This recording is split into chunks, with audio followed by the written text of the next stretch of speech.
సదాశివసమారంభాం శంకరాచార్యమధ్యమాం అస్మదాచార్యపర్యంతాం వందే గురుపరంపరాం. హరిః ఓం శ్రీ గురుభ్యో నమః. హరిః ఓం. మనం సద్దర్శనంలో 17వ శ్లోకం పూర్తి చేసుకున్నాం. అదొకసారి చూసుకుని ముందుకు పోదాం. భూతంచ భవిష్యచ్చ భవత్స్వకాలే తద్వర్తమానస్య విహాయ తత్వం హాస్యాన కిం స్యాత్ గతభావి చర్చా వినైక సంఖ్యాం గణనేవ లోకే. ఈ శ్లోకాల్లో రమణ మహర్షి కాలం మిథ్య, దేశం మిథ్య అంటూ చాలా చక్కగా వివరించుకుంటూ వచ్చారు. ఆత్మ అది అహంకారంగా మారి, అజ్ఞానం వల్ల అహంకారంగా మారి ఈ సంసారాన్ని ఏర్పరుస్తోంది. నా యొక్క స్వస్థితి తెలియని అజ్ఞానం వల్ల ఇదంతా ఏర్పడుతోంది. నేను ఎవరో తెలియకపోవడం వల్ల నేను ఇదిగో ఈ దేహాన్ని, ఈ దేహం వరకే పరిమితమై ఉన్నాను అనేటటువంటి పరిమితత్వాన్ని నా మీద ఆరోపించుకుని ఒక అల్పమైనటువంటి జీవిగా నేను ఈ అహంకారం వల్ల జీవనాన్ని కొనసాగిస్తున్నాను. ఈ అజ్ఞానం యొక్క మొట్టమొదటి కార్యమే అహంకారము. ఈ అహంకారం ఒక పునాది. దీని నుంచి మిగతావన్నీ కూడా ఉత్పత్తి చెందుతున్నాయి. మిగతావన్నీ అంటే ఏమిటి? దేశము, కాలము, బహుత్వము, ఇవన్నీ కూడా ఈ అహంకారం నుంచే పుడుతున్నాయి. ఈ పునాది అహంకారం గాని కదిలినట్లయితే, ఈ అహంకారాన్ని గాని మనం ఛేదించినట్టయితే దేశము లేదు, కాలము లేదు, బహుత్వము లేదు. దేశము కాలము ఎలా మిథ్యో క్రితం క్లాసులు మనం చూసుకున్నాం. నేను ఈ అహంకారం వల్ల ఇదిగో ఈ దేశానికి పరిమితమై ఉన్నాను, ఈ కాలానికి లోబడి ఉన్నాను అనేటటువంటి ఒక భ్రాంతిలో ఉన్నాను. ఎప్పుడైతే దేశానికి పరిమితమై ఉన్నానో నాకు వేరే ప్రదేశాల్లో ఉండేటటువంటి మనుషుల్ని కలవాలనేటటువంటి కోరిక ఉంటుంది, వేరే దేశాలకు వెళ్ళాలనేటటువంటి కోరిక ఉంటుంది. ఎందుకంటే దేశతః ఆ పరిమితత్వం ఉంది. నేను ఇక్కడ ఉంటే అక్కడ లేను. మొదట జీవి నడుచుకుంటూ రకరకాల దేశాలకు వెళ్ళాడు, తర్వాత పరుగులు పెట్టుకుంటూ వెళ్ళాడు, తర్వాత చక్రాన్ని కనుగొన్నాడు, ఆ తర్వాత చక్రంతో సహా ఒక బండిని ఏర్పరచుకున్నాడు. ఆ బండిని ఒక ఎద్దుకు కట్టి ఆ ఎద్దు బండి మీద ప్రయాణం చేశాడు. ఆ తర్వాత ఒక రైలు బండిని కనుక్కున్నాడు, విమానాన్ని కనుక్కున్నాడు, ఇంకా కాంకార్డ్ అన్నాడు. ఈ విధంగా ఈ దేశ పరిమితత్వాన్ని ఛేదిద్దామని అనేక రకాలైనటువంటి పరిశోధనలు చేస్తూనే ఉన్నాడు. ఈ వస్తువును అక్కడ చేర్చాలి అని ఈ రకమైనటువంటి ఆలోచనతోటి అనేక రకాలైనటువంటి ఈ కమ్యూనికేషన్ ఛానల్స్ మొదలుపెట్టాడు. ఫోన్ కనుక్కున్నాడు, సెల్ ఫోన్స్ కనుక్కున్నాడు, టెలిగ్రామ్స్ అన్నాడు, కురియర్స్ అన్నాడు. ఈ విధమైనటువంటి సాంకేతిక పరంగా అనేక రకాలైనటువంటి వస్తువుల్ని కనుగొని దేశతః ఉండేటటువంటి ఆ భేదాన్ని, ఆ పరిమితత్వాన్ని పోగొట్టుకోవాలని ప్రయత్నం చేస్తున్నాడు. ఇదంతా దేనివల్ల ఏర్పడింది? నేను ఇదిగో ఈ దేశానికి పరిమితమై ఉన్నాను, నేను అంతటా ఉండాలి అనేటటువంటి కోరిక వల్ల, ఈ దేశం మనకి విధించేటటువంటి పరిమితత్వం వల్ల ఇటువంటి ఈ ఆలోచనలన్నీ వచ్చాయి. ఈ రకమైనటువంటి కొత్త కొత్త వస్తువులన్నీ మనకి ఏర్పడ్డాయి. అయితే ఈ పరిమితత్వం సుషుప్తిలో లేదు. సుషుప్తిలో నాకు ఎటువంటి దేశము లేదు, ఒక చోట నుంచి ఒక చోటుకు వెళ్ళేటటువంటి ఆ దూరము లేదు, ఒక చోటకి ప్రయాణం చేయవలసినటువంటి అవసరము లేదు. ఇంకా రెండవ పరిమితత్వము కాలం. ఈ కాలం కూడా అనేక రకాలైనటువంటి పరిమితత్వాల్ని నాకు ఏర్పరుస్తోంది. ఎందుకంటే నేను ఈ కాలానికి పరిమితుడిని అయి ఉన్నాను అని ఎప్పుడైతే ఆ పరిమితత్వాన్ని నా మీద విధించుకున్నానో అది నా మీద ఒక రకమైనటువంటి ఒత్తిడిని తెస్తోంది. ఇగో ఈ కాలంలోపుని ఇది అయిపోవాలి అని ప్రతి వ్యక్తి కూడా ఆ రకమైనటువంటి ఒత్తిడికి లోనై ఉంటాడు.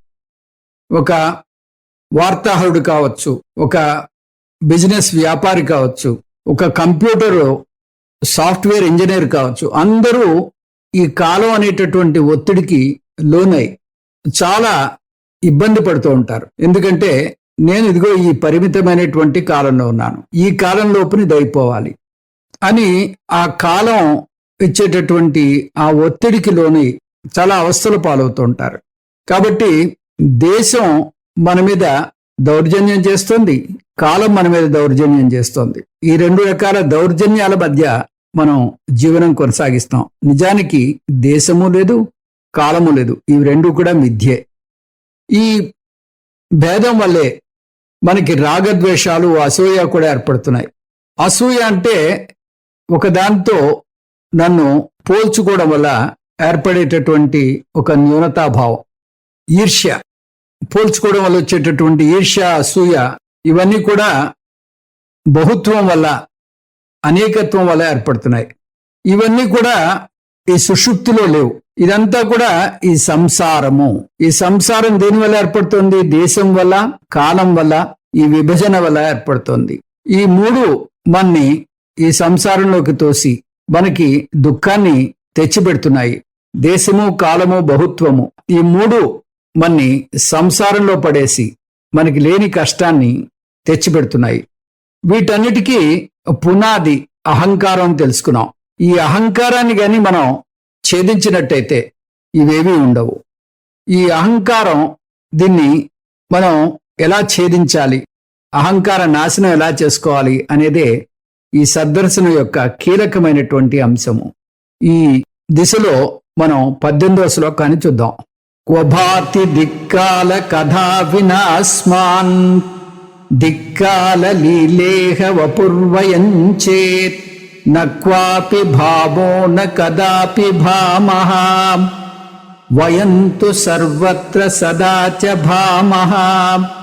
అస్మాన్ వినా, మనము లేకుండా, దిక్ కాల కథ, దేశం గూర్చి గాని కాలం గూర్చి గాని వ్యవహారము క్వభాతి, ఎక్కడ ఉంటుంది? వయం వపుహు చేత్, మనం శరీరంతో తాదాత్మ్యం చెందితే, శరీరమే మనము అనుకున్నట్టయితే, అప్పుడు ఇహ, ఇక్కడ దిక్కాల లీల, దిక్కులు కాలం చేసేటటువంటి లీల అంటే ఈ సంసారం మొదలవుతుంది. నక్వ అపి, ఆత్మస్వరూపులమైన మనము ఒక ప్రదేశంలో మాత్రమే భామహ, ఉండము. న కదా అపి, ఒక కాలంలో మాత్రమే భామా, ఉండము. అంటే అన్ని కాలాల్లోనూ అన్ని దేశాల్లోనూ ఉంటాము అని. ఆత్మగా అంతటా అన్ని దేశాల్లోనూ అన్ని కాలాల్లోనూ ఉంటాము అని దీని అర్థం. సదాచ వయం భామః, అన్ని సమయాల్లోనూ, సర్వత్రా, అంతటా ఉంటాము. మనం లేకుండా దేశకాలాల వ్యవహారం ఏ విధంగా సంభవిస్తుంది? మనం శరీరంతో మమేకమైతే అప్పుడు మాత్రమే దేశ కాలముల లీల మొదలవుతుంది. అంటే సంసారం మొదలవుతుంది. ఆత్మస్వరూపులమైన మనము ఒక ప్రదేశమునకు మాత్రమే పరిమితము కాదు. ఆత్మస్వరూపులమైన మనము ఒక కాలమునకు మాత్రమే పరిమితం కాదు. ఎల్లప్పుడూ అన్నిటా మనం ప్రకాశిస్తూనే ఉంటాం. అస్మాన్ వినా దిక్కాల కథ క్వభాతి, దేశకాల వ్యవహార కథ అంటే ఈ దేశము కాలము అనేవి ఎలా సంభవిస్తున్నాయి అనే విషయం గురించి రమణులు ప్రస్తావిస్తున్నారు. ఇక్కడ వ్యవహార అనేది ఇక్కడ జరిగేటటువంటి సమస్త వ్యవహారము, ఈ మాట్లాడేటటువంటి వ్యవహారము, ఇవన్నీ సమయానికి తర్వాత దేశానికి సంబంధించినటువంటి విషయము. ఈ సమయంలో మాట్లాడాము, ఈ సమయంలో ఇక్కడ వ్యవహారం చేశాము. అందుకని ప్రతి వ్యవహారము ఒక దేశానికి ఒక సమయానికి సంబంధించి ఉంటుంది. అందుకని దేశకాల వ్యవహారము అంటారు. దిక్ అంటే దేశ, కాల అంటే కాలము, కథ అంటే వ్యవహారము. క్వభాతి, ఎక్కడ సంభవిస్తుంది, ఎక్కడ మనకి అనుభవంలోకి వస్తుంది. అస్మాన్ వినా అంటే మనం అనేది లేకుండా, నేను అనేది లేకుండా ఇవన్నీ ఎలా సంభవిస్తాయి? నేనుంటేనే దేశం ఉంటుంది, కాలం ఉంటుంది, వ్యవహారం ఉంటుంది. అంటే చైతన్యం లేకుండా ఇక్కడ ఈ దేశము లేదు, కాలము లేదు, వ్యవహారము లేదు. నేను అంటే ఎటువంటి నేను? రెండు రకాల నేనులు ఉంటాయి. అది స్వయం ప్రకాశమైనటువంటి ఆత్మ చైతన్యము, అది నేను. అదే అసలైనటువంటి నేను, పెద్ద నేను అని చెప్తూ ఉంటారు రమణులు. ఇంకా రెండో నేను, ఈ దేహానికే పరిమితమైనటువంటి అల్పమైనటువంటి జీవుడు, అది కూడా నేనే. ఈ చైతన్యమైనటువంటి నేను, దాన్ని ఆత్మ అంటుంది శాస్త్రం. దేహానికి మమేకమైనటువంటి దేహభావంతో, దేహంతో తాదాత్మ్యం చెంది ఉన్నటువంటి నేను, అది అహంకారము. అందుకని ఈ ఉన్నతమైనటువంటి నేను, ఈ పెద్ద నేను, ఈ అహంకారం స్థాయికి దిగజారిపోతుంది. దిగజారిపోయి ఈ దేశకాల వ్యవహారాలకి లోబడిపోతుంది. దేశకాల వ్యవహార పరిమితుల్లో తిరుగుతూ ఉంటుంది. దేశకాల వ్యవహార పరిమితుల మధ్య ఇమిడిపోతుంది. అదే ఇందులో చెప్తున్నారు, వయం వపుహు చేత్. నేను ఈ దేహభావంతో, దేహాత్మ భావంతో గాని ఉన్నట్టయితే, నేనే ఈ దేహాన్ని అనేటటువంటి ఆ భ్రాంతితో ఉన్నట్టయితే, శరీర అభిమాన చేత్ అని దీని అర్థం. అంటే ఆ పై స్థాయి నుంచి, ఆ చైతన్య స్థాయి నుంచి దేహం స్థాయికి దిగిపోయినట్టయితే అప్పుడు ఏమవుతుంది? అప్పుడు ఇదిగో ఈ సంసారం అనేది ఏర్పడుతుంది. ఇదిగో అప్పుడే ఈ దేశము, కాలము, వ్యవహారము ఏర్పడి ఈ సంసారం మనకి ఏర్పడుతుంది. ఇదే భగవంతుడు దిగినట్టయితే, భగవంతుడు కూడా దిగుతాడు, కానీ ఆ భగవంతుడు దిగడాన్ని అవతారము అంటాం. అదే మనిషి దిగితే, దేహస్థాయికి దిగిపోయినట్టయితే దాన్ని జన్మ అంటారు. భగవంతుడు కూడా అవతారం ధరించి ఇక్కడ ఉండేటటువంటి వ్యవహారాన్ని చేస్తాడు. భగవంతుడు కూడా ఆ మనిషి రూపం దాల్చినప్పుడు అహంకారంతోనే వ్యవహారం చేస్తాడు. కానీ తనకి అదంతా ఒక పాత్ర మాత్రమే అని తెలుసు.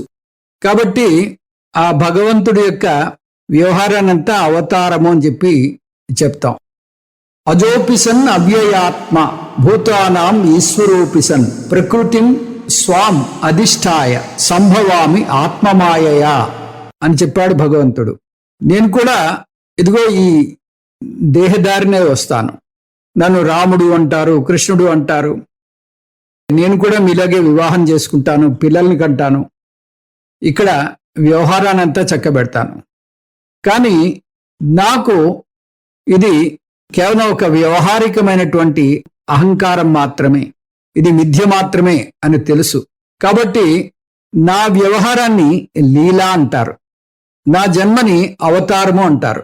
అందుకని నాకు ఇక్కడ ఎటువంటి బాధ లేదు, ఎటువంటి దుఃఖము లేదు.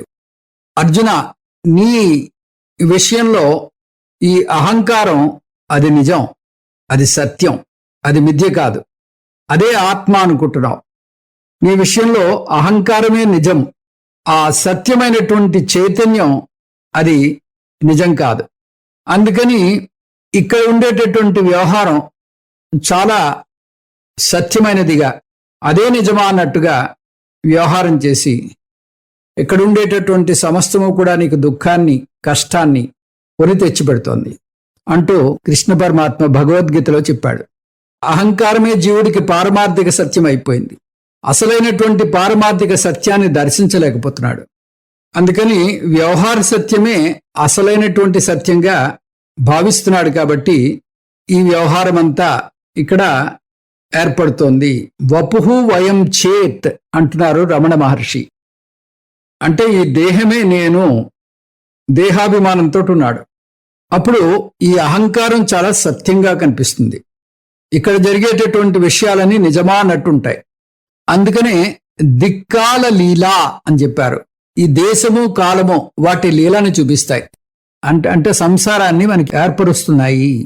దేశము, కాలము, వ్యవహారము వీటి చట్రంలో పడి, వీటి పరిమితిలో పడి, పరిమితి లేనటువంటి అపరిమితమైనటువంటి ఆ చైతన్య తత్వమైన నాకు ఈ పరిమితత్వాన్ని విధించి, నాకు లేని పరిమితత్వాన్ని ఈ దేశము కాలము వ్యవహారము విధించి ఆ లీలలో ఆ సంసారంలో నన్ను పడేసి లేని దుఃఖాన్ని నాకు తెచ్చిపెడుతున్నాయి.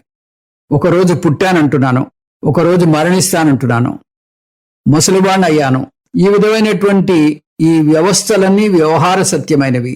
అవి కేవలం మిథ్య మాత్రమే. ఆత్మనైన నాకు ఇవేవీ లేవు.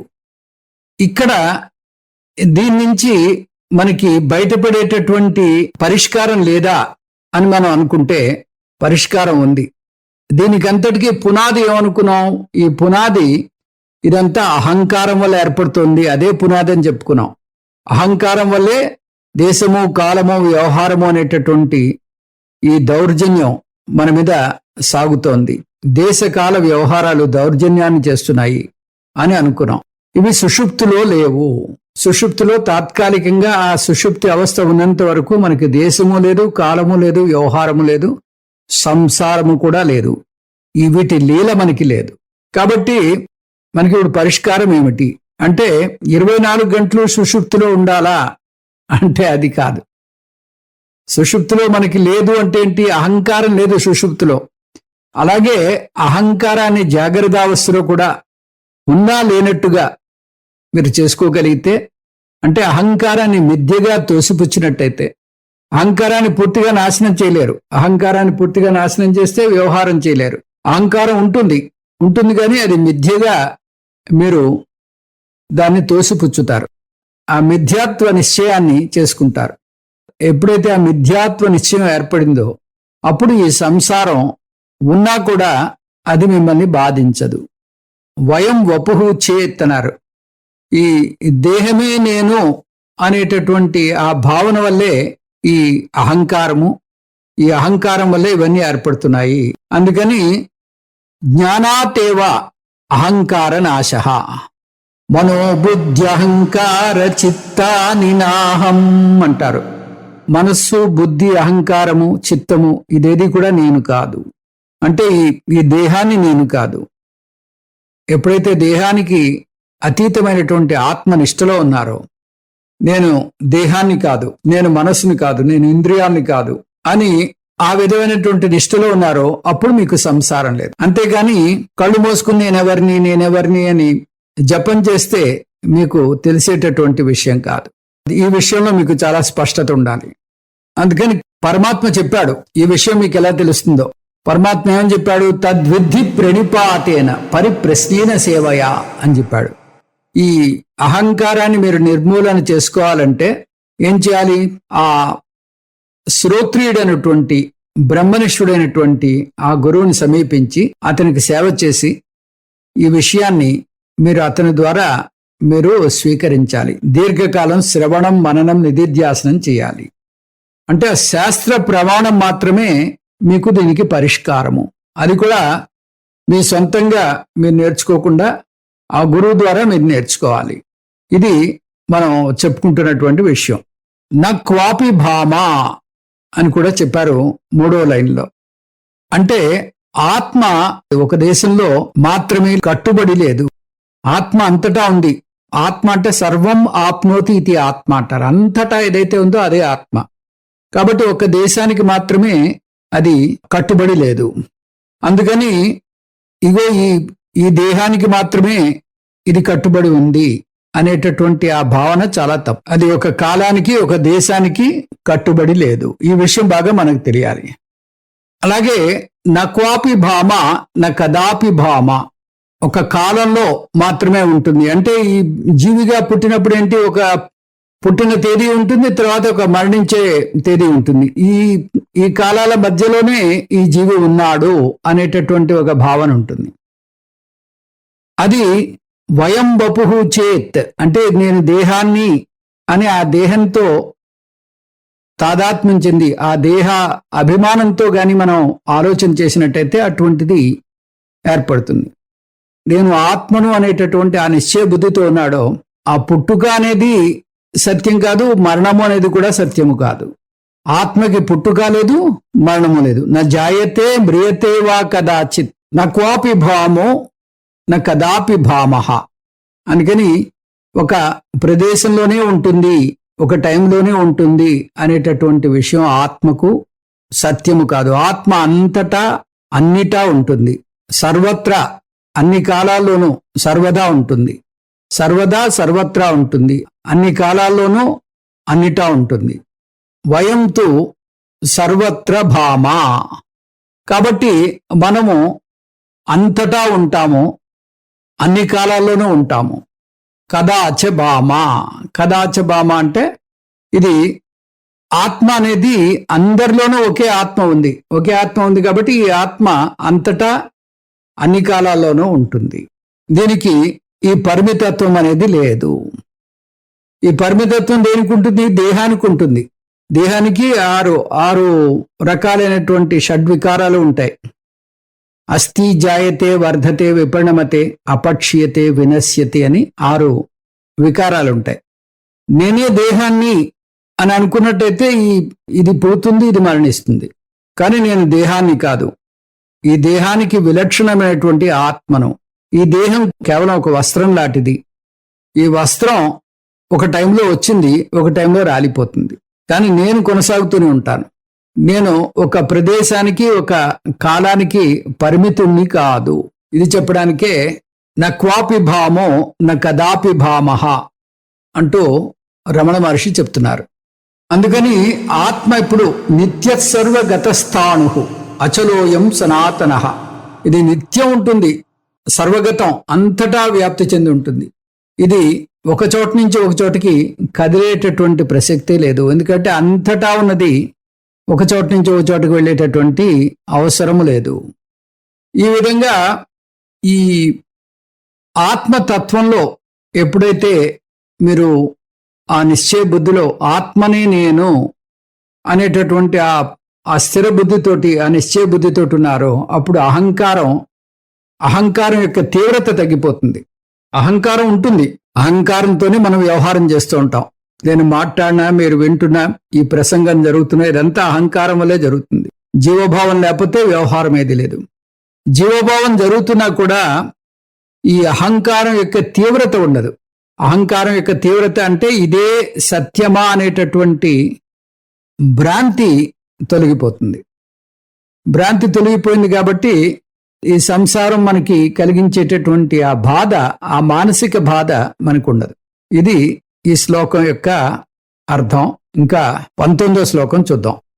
దేహాత్మభావే జ్ఞజడౌ సమానౌ ఏకస్య దేహే హృది దీప్త ఆత్మా ఆక్రమ్య దేహం చ జగచ్చ పూర్ణః పరస్య మేయం తనుమాత్రమాత్మా.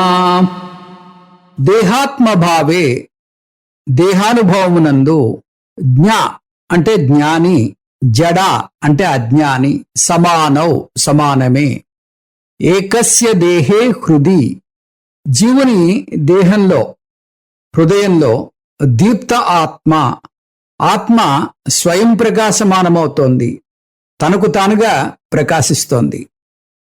పూర్ణః పూర్ణంగా, దేహంచ జగత్ చ ఆక్రమ్య, దేహాన్ని జగత్తుని పూర్తిగా నిండి అది పూర్ణంగా ఉంది. పరస్య అజ్ఞానికి ఆత్మ తనుమాత్రం మేయం. అజ్ఞానికి ఆత్మ ఎలా ఉంటుంది? ఇగో ఈ దేహం మాత్రమే, దేహమే ఆత్మ అన్నట్టుగా ఉంటుంది.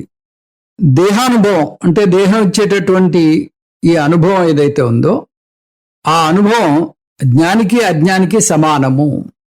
జీవుడికి దేహంలోనూ హృదయంలోనూ ఆత్మ స్వయం ప్రకాశంగా తనకు తానుగా ప్రకాశిస్తూ ఉంటుంది. అది దేహాన్ని జగత్తుని నిండి ఉంటుంది, పూర్ణమై ఉంటుంది. అదే అజ్ఞానికి అంటే శరీరమే ఆత్మ అనేటటువంటి, దేహమే ఆత్మ అనేటటువంటి ఆ భావంతో అజ్ఞాని ఉంటాడు. జ్ఞాని ఆత్మని దర్శించి ఆత్మనిష్టలో ఉంటాడు. ఇది దీనికి విషయం. ఇందులో చాలా ముఖ్యమైనటువంటి విషయం ఉంది. ఇది చాలా ముఖ్యమైనటువంటి శ్లోకం కాబట్టి కొంచెం జాగ్రత్తగా వినండి. దేహాత్మభావే అంటే, దేహాత్మభావం అంటే మనకి ఈ దేహం చాలా దగ్గరగా, ఆత్మకి అతి సన్నిహితంగా ఉంది. నా దేహం నాకు చాలా సన్నిహితంగా ఉంది. కాబట్టి ఈ దేహం ఇచ్చేటటువంటి ఈ అనుభవాలన్నీ నాకు బాగా తెలుస్తూ ఉంటాయి. అదే నా ఎదురుగుండా ఉండేటటువంటి దేహాలు ఏవైతే ఉన్నాయో అవి కూడా నాకు అనుభవాన్ని ఇస్తూ ఉంటాయి కానీ నా దేహం నాకు ఇచ్చేటటువంటి అనుభవం సాక్షాత్తుగా ఇచ్చేటటువంటి అనుభవం.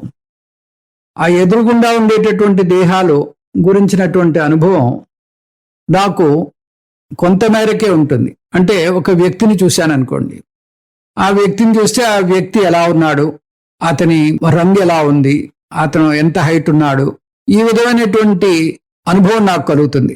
అతన్ని మరొకసారి చూస్తే గుర్తించగలుగుతాను. ఇది ఆ ఎదురుగుండా ఉండేటటువంటి దేహం విషయంలో.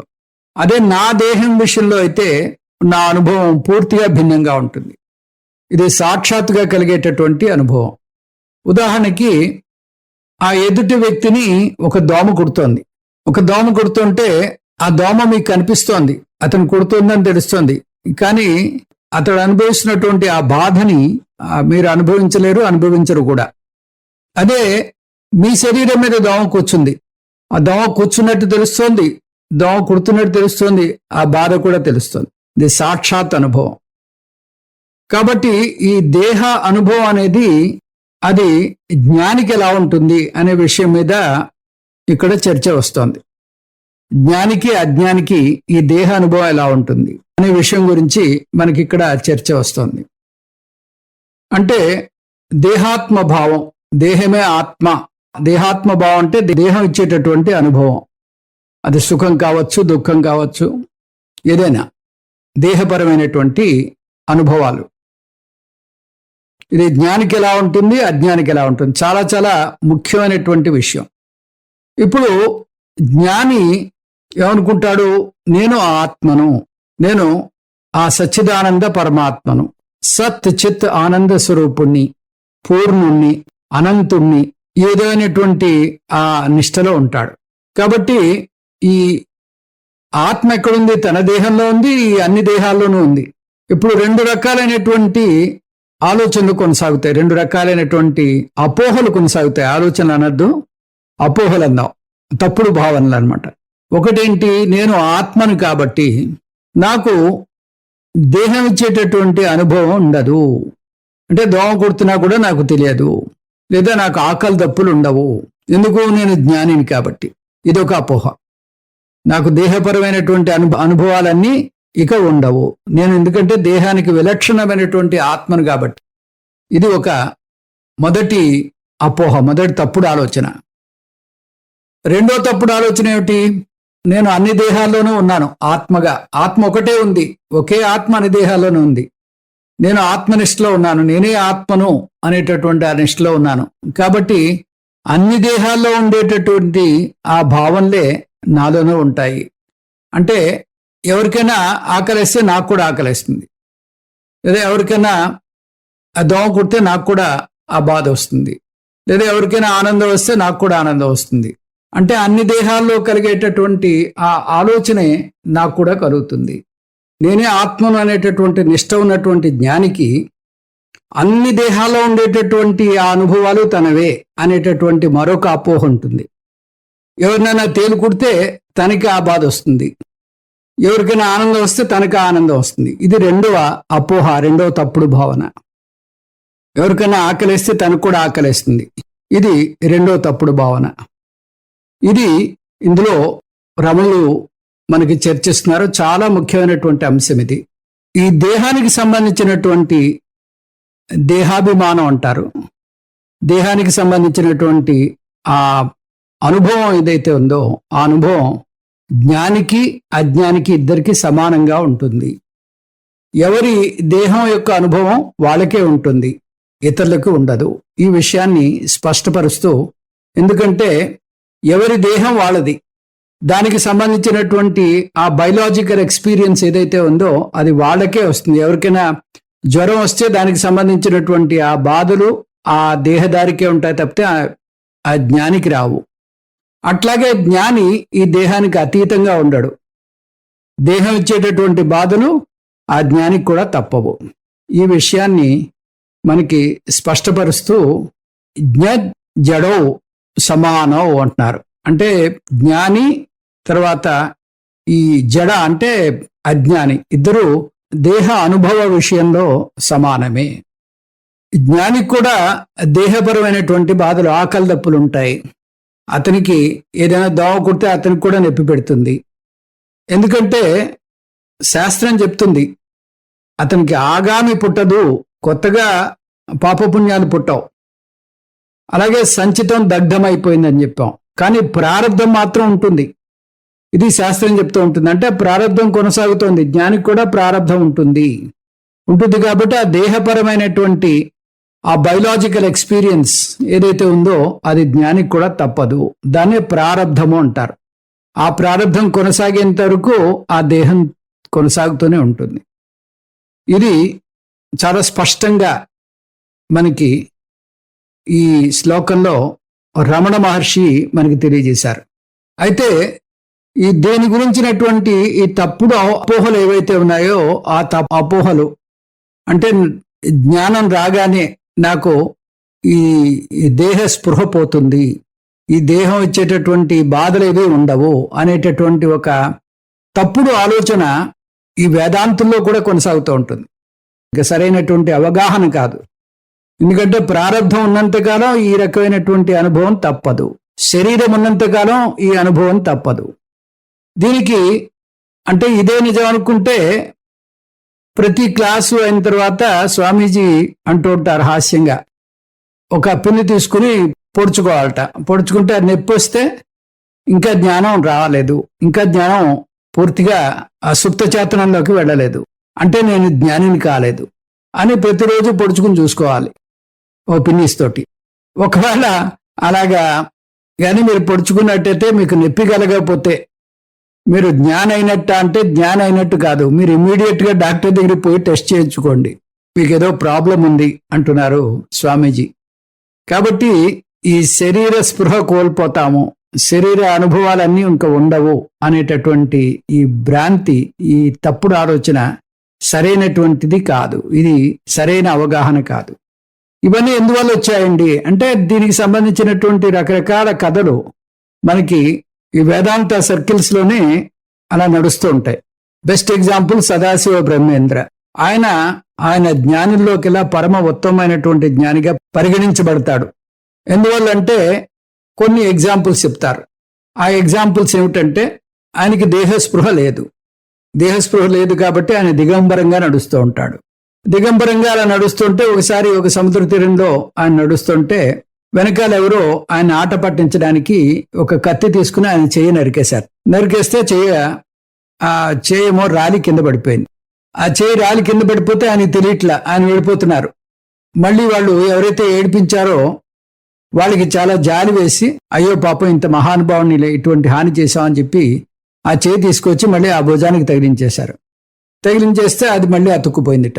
ఈ విధంగా కథల మీద కథలు మనకి ఈ రకమైనటువంటి అనుభవం కానీ ఉన్నట్టయితే ఆ వ్యక్తి జ్ఞాని అనేటటువంటి విషయమై మనకి ఈ వేదాంత సర్కిల్స్లోనే మనకి కథలుగా మనకి చెప్తూ ఉంటారు.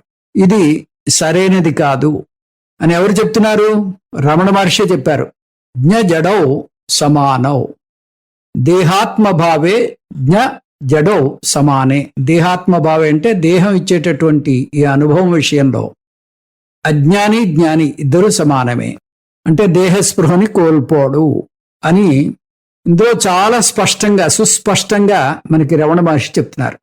అయితే రమణ మహర్షి విషయంలో కూడా మనకి ఇటువంటి విషయమే ఉంటుంది. ఆయన అనస్థీషియా తీసుకోకుండా ఒక ఆపరేషన్ చేయించుకున్నారు అంటూ వస్తుంది. ఇది నిజమే అయినా కూడా జ్ఞానానికి దానికి ఏమీ సంబంధం లేదు. ఒకవేళ అలా చేయించుకున్నా కూడా దానివల్ల ఆయన జ్ఞాని అని చెప్పడానికి లేదు. అనేక రకాలైనటువంటి సిద్ధులు ఉండొచ్చు, లేదా శరీరానికి అటువంటి తర్ఫీదునివ్వచ్చు. స్వామీజీ చెప్పారు, ఆ టీవీలో ఒక విషయం చూశారట. అందులో ఒక స్త్రీని హిప్నటైజ్ చేసి వాళ్ళు ఆపరేషన్ చేస్తున్నారట. ఆవిడ కాల్లో ఏదో ఆపరేషన్ చేయడానికి ఆ డ్రిల్లింగ్ మిషన్ తీసుకుని ఆ ఎముకను కోస్తున్నారట. అదంతా టీవీలో చూపిస్తున్నారు, ప్రసారం చేస్తున్నారు. ఆవిడకి ఆపరేషన్ ముందు హిప్నటిస్టు ఆవిడని హిప్నటైజ్ చేశాడు. హిప్నటైజ్ చేసి పూర్తిగా ఆ రకమైనటువంటి మత్తులో, ఆ హిప్నటిజం ఇచ్చేటటువంటి మత్తులో పడుకోబెట్టేశాడు. పడుకోబెట్టేసినప్పుడు వీళ్ళు డాక్టర్లు ఆపరేషన్ చేస్తున్నారు. ఇది క్లియర్గా టీవీలో కనిపించిందిట. అంటే ఇప్పుడు ఆపరేషన్ చేయించుకుని అదంతా అయిన తర్వాత మరి ఆవిడ దేహస్పృహ కోల్పోయింది కదా, మరి ఆవిడ జ్ఞాన అంటే జ్ఞాని కాదు. ఆ మాటకు వస్తే ఎనస్థీషియా తీసుకున్న వాళ్ళకి దేహస్పృహ ఉండదు, వాళ్ళంతా జ్ఞానులు అంటే జ్ఞానులు కాదు. కాబట్టి దేహస్పృహ కోల్పోతే అది జ్ఞానము, అదే అటువంటి వ్యక్తి జ్ఞాని అనేటటువంటి నిర్వచనం తప్పు. అది ఎవరు చెప్పారు? సాక్షాత్తుగా రమణ మహర్షి చెప్పారు. దేహాత్మభావే జ్ఞ జడౌ సమానౌ. దేహాత్మభావంలో అంటే దేహం ఇచ్చేటటువంటి అనుభవంలో అజ్ఞాని జ్ఞాని ఇద్దరు సమానమే అంటూ మనకుండేటటువంటి తప్పుడు భావనని ఆయనే మనకి తొలగించారు. ఇంకా ఇదే కాకుండా ఈ మధ్యే మనకి వాట్సాప్ లో వచ్చింది, ఒక యూరోపియన్ అతను ఈ మంచు ప్రాంతాల్లో ఆయన చొక్కా లేకుండా కేవలం ఒక నిక్కరు వేసుకుని తిరుగుతూ ఉంటాడు. అంటే తన శరీరాన్ని ఆ రకమైనటువంటి టెంపరేచర్కి అనుకూలంగా తయారు చేసేసుకున్నాడు ప్రాక్టీస్ వల్ల. అతను తర్ఫీదు కూడా ఇస్తాట, అలా ఉండేటటువంటి ఆ శరీరాన్ని ఏర్పరచుకునేటటువంటి తర్ఫీదును కూడా ఇస్తాట. అది ఆ యూట్యూబ్లో వస్తోంది. ఆ విధంగా సిద్ధులు కావచ్చు, లేదా అది ఒక ప్రత్యేకమైనటువంటి తర్ఫీదు కావచ్చు, ఏదైనా కూడా అది జ్ఞానానికి మాత్రం దారి తీయదు, అది జ్ఞానాన్ని సూచించదు. ఈ విషయం మీకు చాలా క్లియర్గా తెలియాలి. ఇంతకుముందు కూడా ఒక మీకు విషయం చెప్పాం. ఒక స్వామీజీ భిక్షకు వెళ్తే ఆయనకి హారతి ఇస్తున్నారట. హారతి ఇస్తుంటే ఆ హారతి బిళ్ళ, ఆ కర్పూరపు బిళ్ళ, కాలుతున్న కర్పూరపు బిళ్ళ ఆయన పాదం మీద పడింది. పడితే ఇగో ఈ కథలన్నీ విన్నటువంటి ఒక మనిషి అంత్యకండి తీయకండి, ఆ హారతి బిళ్ళ తీయకండి, ఆయనకి ఏమీ నొప్పి ఉండదు, చల్లగా ఉంటుందంటూ అందరినీ ఆపుతున్నట్ట. అందరినీ ఆపుతుంటే ఆ స్వామీజీ ముందు తీయండి అయ్యా, అది నాకు కాలిపోతుంది, చాలా నొప్పి పెడుతోంది అని ఆయనే కాలు బెదిల్చుకుని ఆ హారతి బిళ్ళని పక్కకి తోసేశాడు. అంటే ఈ జ్ఞానికి అజ్ఞానికి శరీర బాధలు తప్పవు, శరీరం ఇచ్చేటటువంటి అనుభవాలు ఒకే మాదిరిగా ఉంటాయి. జ్ఞాని శరీర బాధల నుంచి తప్పించుకోలేడు. ఇది మనకి బాగా క్లియర్గా తెలియాలి. జ్ఞజడౌ దేహాత్మభావే సమానౌ అనేటటువంటి విషయం మన అదృష్టం కొద్దీ రమణులే చెప్పారు. అయితే మరి వేదాంతం చేసే మనకి ప్రయోజనం ఏమిటండి? ఇంత కష్టపడి మనం వేదాంతం నేర్చుకుంటున్నాం కదా, ఈ వేదాంతం మనకి ఇచ్చేటటువంటి ఆ ప్రయోజనం ఏమిటి?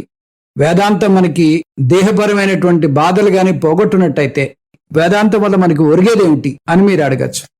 వేదాంతం భౌతికమైనటువంటి ఈ బాధలు, ఈ దేహపరమైనటువంటి బాధలు తొలగించదు. ఇది మీరు బాగా క్లియర్గా అర్థం చేసుకోవాలి.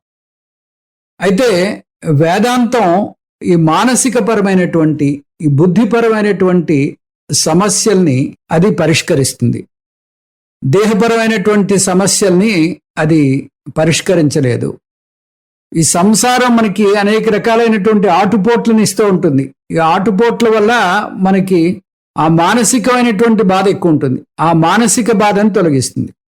సైకలాజికల్ పెయిన్, బయలాజికల్ పెయిన్ని ఆ వేదాంతం తొలగించలేదు. ఇది ఎట్లాగా?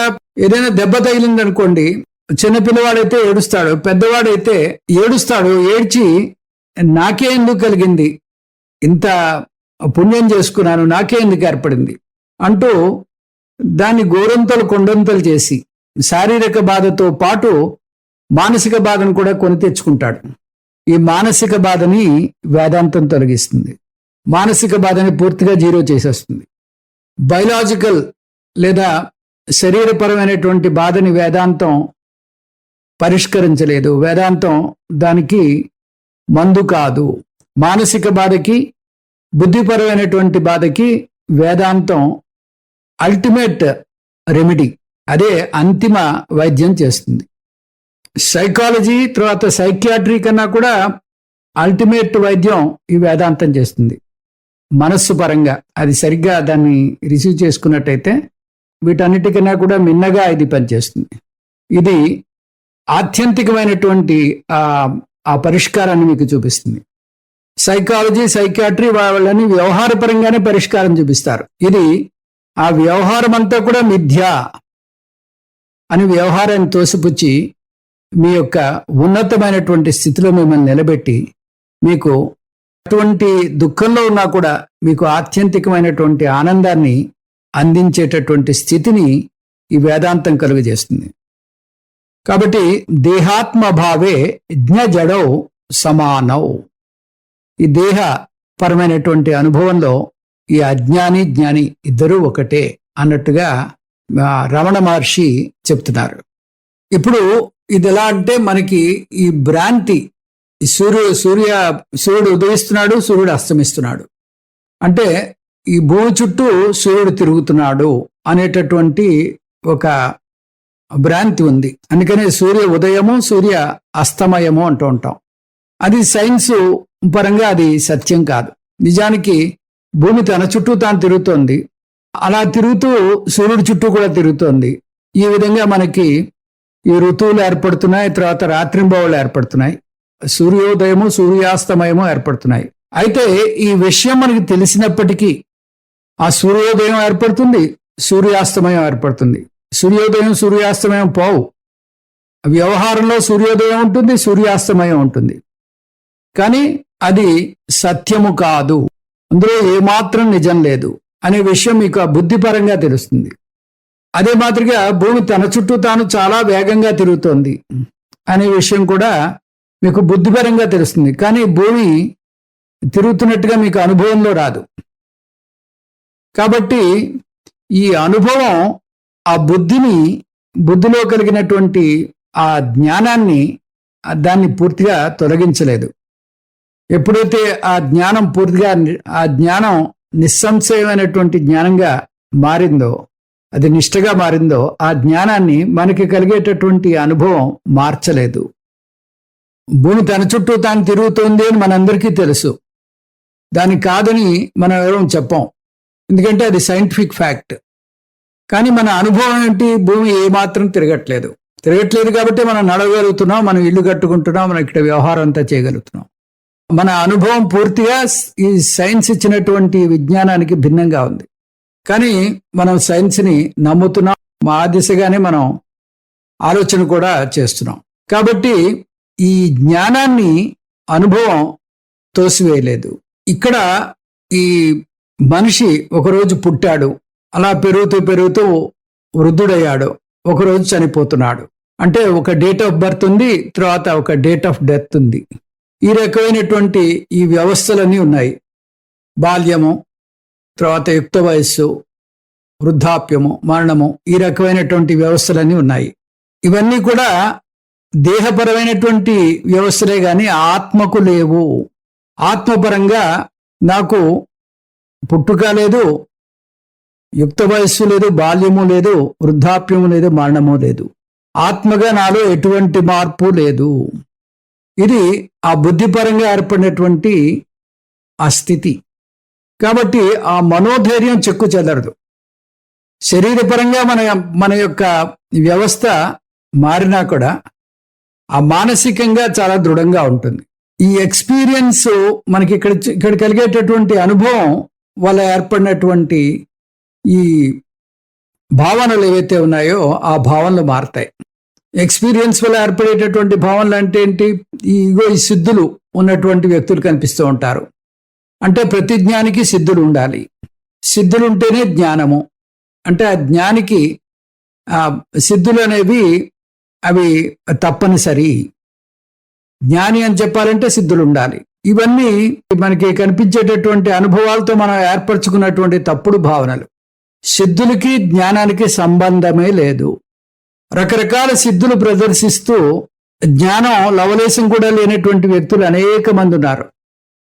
అందుకని జ్ఞానం మీకు వచ్చినట్టయితే, జ్ఞానం మీకు పూర్తిగా అది ఆ నిశ్చయ జ్ఞానం ఏర్పడినట్టయితే, సిద్ధులు ఉన్నా లేకపోయినా మీకు దాని వల్ల వచ్చేటటువంటి ప్రయోజనం వచ్చి తీరుతుంది. అంటే జీవన్ముక్తి, విదేహముక్తి వచ్చి తీరుతుంది. అంటే ఈ సిద్ధులు ఉంటేనే నాకు జ్ఞానం ఏర్పడినట్టు అనేటటువంటి ఆ నియమం అయితే లేదు. ఈ విషయాన్ని చాలా సుస్పష్టంగా మనకి ఆ రమణ మహర్షి చెప్పారు.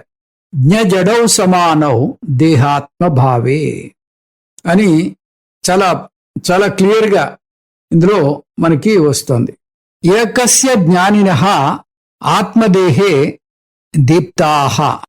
ఈ ఏకమైనటువంటి ఈ ఆత్మ జీవుడి యొక్క దేహంలో ఉన్నటువంటి ఆ మనస్సులో అది స్వయం ప్రకాశంగా ఉంది అంటున్నారు. తనకు తానుగా అది ప్రకాశిస్తోంది. ఆ ప్రకాశిస్తున్నటువంటి ఆ ఆత్మ అతని దేహంలో ఉంది, ఈ జగత్తంతా కూడా ఉంది. అది పూర్ణమై సత్యమై నిత్యమై ఉంది.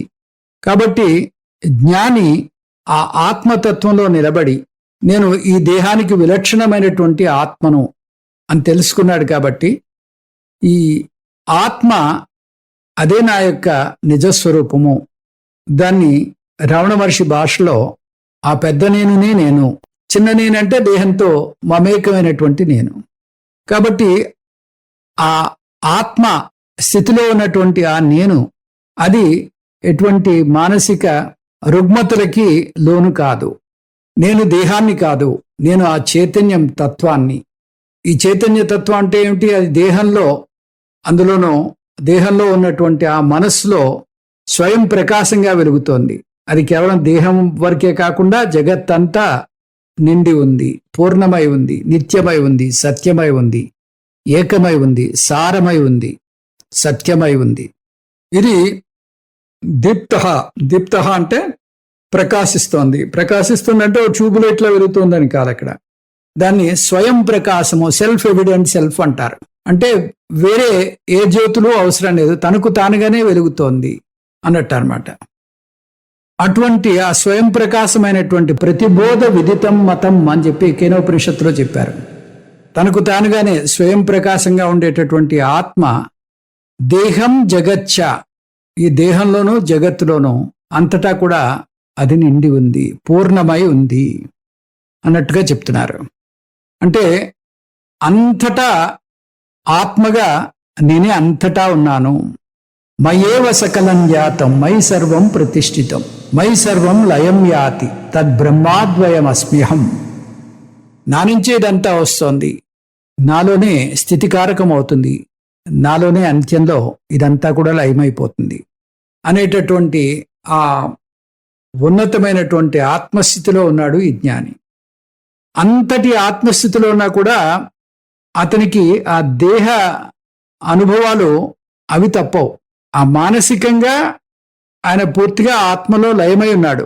ఆత్మలో లయమై ఉన్నాడు కాబట్టి దేహపరమైనటువంటి అనుభవాలతో పాటు ఈ మనస్సు ఇచ్చేటటువంటి ప్రకోపాలకి లోను కాడు. ఏదైనా బాధ వస్తే బాధని గోరంతలు కొండంతలు చేసేసుకుంటూ ఉంటాం. గోరంతల్ని కొండంతలు చేసేసుకుని దాని బాధ మనం పడుతూ ఉంటాం, మన చుట్టూ ఉండే వాళ్ళందరికీ ఒక నరకాన్ని సృష్టించేస్తూ ఉంటాం. అటువంటి వ్యవహారం జ్ఞానంతో లేదు. అందుకని ఈ అద్వైత అనుభవం రాలేదు నాకు. సర్వగతమైనటువంటి అనుభవం అంటే నేను అంతటా ఉన్నానని చెప్తోంది, కానీ అంతటా లేను. ఈ అంతటా ఉండడం అనేది ఇప్పుడే చెప్పాం మనం. ఆత్మగా ఈ శరీరంలోని కాదు, అన్ని శరీరాల్లోనూ ఉంటామని చెప్పాం. అంటే ఇక్కడ ఊహించుకుంటాడు, ఇక్కడ కూర్చుని నేను అదిగో అమెరికాలో మా పిల్లల దగ్గరికి వెళ్ళిపోతాను, వాళ్ళతో మాట్లాడతాను. ఈ రకమైనటువంటి ఫ్యాన్సీ ఐడియాలన్నీ ఎంటర్టైన్ చేస్తాడు. అవి ఏవి సంభవం కాదు, అవి శాస్త్రబద్ధము కాదు. శరీరపరంగా ఉండేటటువంటి ఆ పరిమితత్వం ఏదైతే ఉందో శరీరానికి ఉంటుంది. అది ప్రకృతి సూత్రం. అది ప్రకృతి సూత్రం కాబట్టి ఈ వేదాంతం దీనికి భిన్నంగా మాట్లాడదు. ఈ శరీరం వచ్చేటటువంటి బాధలు, ఈ శరీరానికి ఉండేటటువంటి పరిమితత్వం తప్పదు. ఈ సర్వగతత్వము ఇవన్నీ ఏమిటంటే అది ఆత్మ వరకే అది పరిమితం. ఆత్మ సర్వగతం, దేహం సర్వగతం అని చెప్పలేదు. కాబట్టి వీడిపోయి అక్కడేదో అమెరికాలో సడన్ గా నిలబడతాడు, లేదా నేను ఇంకో సూర్యలోకానికి వెళ్ళిపోతాను, ఇవన్నీ చెప్తూ ఉంటారు కొంతమంది సరిగ్గా అర్థం కాక. నేను పలానా లోకానికి వెళ్ళిపోయానండి నిన్న, నాకు అనుభవం ఉంది అటువంటి వ్యక్తులతోటి. నేను పలానా లోకానికి వెళ్ళిపోయి అక్కడ ఆ వింత వ్యక్తులందరితోనూ నేను వ్యవహారం చేశాను. ఈ రకమైనటువంటి మాటలు మాట్లాడుతూ ఉంటారు. ఇది జ్ఞానమైతే కాదు, ఇది వేదాంతం ఇచ్చేటటువంటి వ్యవహారం కాదు. దానివల్ల జ్ఞానం వచ్చిందని మనం చెప్పలేము. చెప్పము కూడా. మా పరస్యమేయం తను మాత్రమాత్మ. పరస్య అంటే అజ్ఞాని విషయంలో మాత్రం వాడికి ఈ దేహమే ఆత్మ. అజ్ఞాని విషయంలో ఏమిటి? అజ్ఞాని విషయంలో ఆ ఆత్మతత్వము, ఆత్మ అనేది వేరే ఉందని అనుకోడు. దేహమే నాకు సత్యము, ఇదే సత్యమని ఈ దేహానికి ఇచ్చేటటువంటి ఆ దేహం ఇచ్చేటటువంటి ఆ బాధలే తన బాధలుగా స్వీకరిస్తూ అతను ఆ సంసారంలోనే ఉంటాడు. పరస్యమేయం తను మాత్రమాత్మ. అజ్ఞానికి ఈ దేహమే ఆత్మ కాబట్టి ఆ దేహపరమైనటువంటి ఆ బాధలు, ఆ శరీర బాధలతో పాటు మానసిక బాధలు కూడా కొని తెచ్చుకుంటూ ఉంటాడు. ఇది ఇందులో ఉండేటటువంటి విషయం. ఆ అనుభవాలతో పాటు మనకి ఇచ్చేటటువంటి తప్పుడు ఆలోచనలని వేదాంతం తొలగిస్తుంది. అంటే ఏమిటి? ఈ శ్లోకంలో 2 కీలకమైనటువంటి విషయాలు మనకి రమణ మహర్షి బోధించారు. అవి ఏమిటంటే, నేను ఆత్మను కాబట్టి నాకు దేహపరమైనటువంటి అనుభవాలు ఉండవు అనేది ఒక తప్పుడు ఆలోచన. దేహస్పృహ ఉండదు అనేది ఒక తప్పుడు ఆలోచన. ఇది నెంబర్ 1. నెంబర్ 2 ఏమిటి? నేను అంతటా ఉన్నాను, అన్ని దేహాల్లోనూ ఉన్నాను కాబట్టి అందరి అనుభవాలు నా అనుభవాలే, అందరి ఆకలి నా ఆకలే. ఎవరినైనా తేలు కుడితే ఆ తేలు కుట్టినటువంటి బాధ నా బాధే. ఇది 2వ తప్పుడు ఆలోచన. ఈ దేహపరమైనటువంటి అనుభవాలు ఎవరి అనుభవాలు వాళ్ళవి. ఈ శ్లోకం ఉంది, ఇది చక్కటి శ్లోకం. ఇది మనకి చక్కటి క్లారిటీని ఇచ్చింది. ఇంకా ముందు ఇంకా అద్భుతమైనటువంటి శ్లోకాలు రాబోతున్నాయి. ఇది క్లాస్ ముగించే ముందు దీనికి సంబంధించినటువంటి ఒక కథ చెప్పుకుని ముగిద్దాం. ఈరోజు నసీరుద్దీన్ ముల్లా కథ ఒకటి చూద్దాం. ముల్లా కథలు హాస్యభరితంగా సరదాగా ఉంటాయి. అంతేకాదు కొన్నింట్లో లోతైన సిద్ధాంతం, వేదాంతం కూడా ఉంటుంది. ఒక పౌర్ణమి రాత్రి ముల్లా తన గ్రామంలో ఎక్కడికో వెళుతున్నాడు. దారిలో ఒక బావి కనిపించింది. ఆ బావిలో ఏముందో చూడాలనే కుతూహలం కలిగింది. అందులోకి తొంగి చూశాడు. చూస్తే ఏముంది? చందమామ అందులో పడిపోయాడు. మీకు అసలు విషయం ఏటో ఈ పాటికి అర్థమైపోయి ఉంటుంది.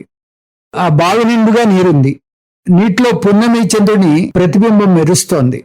కానీ ముల్లాయే. అయ్యో, చందమామ బావిలో పడిపోయాడు, ఎలాగైనా చందమామని కాపాడాలి అని కంకణం కట్టుకున్నాడు. ఎక్కడి నుంచో ఒక పొడుగు తాడు, దాని చివర ఒక కొక్కెం సంపాదించాడు. ఆ కొక్కాన్ని బావిలోకి విసిరి ఆ తాడుతో చందమామను పైకి లేపడానికి ప్రయత్నించాడు. మొదట్లో సాధ్యం కాలేదు. కానీ ఎలాగైతేనే ఆ కొక్కెంతో చందమామను పట్టుకోగలిగానని అనుకున్నాడు. నిజానికి జరిగిందేమిటి? నీటిలో ఒక బండరాయి ఉంది. అతను వేసిన కొక్కెం ఆ బండరాయిని పట్టుకుంది. ఇంకేముంది, చందమామను పట్టుకున్నాను అని మురిసిపోయిన ముల్లా తన శక్తినంతా ఉపయోగించి లాగాడు. చందమామ రాలేదు. సరికదా అతను బలంగా లాగేసరికి ఆ తాడు తెగి అతను ఆమల దూరం వెళ్ళి వెల్లకిల్లా పడ్డాడు. చేతులు కాళ్ళు డొక్కుపోయాయి.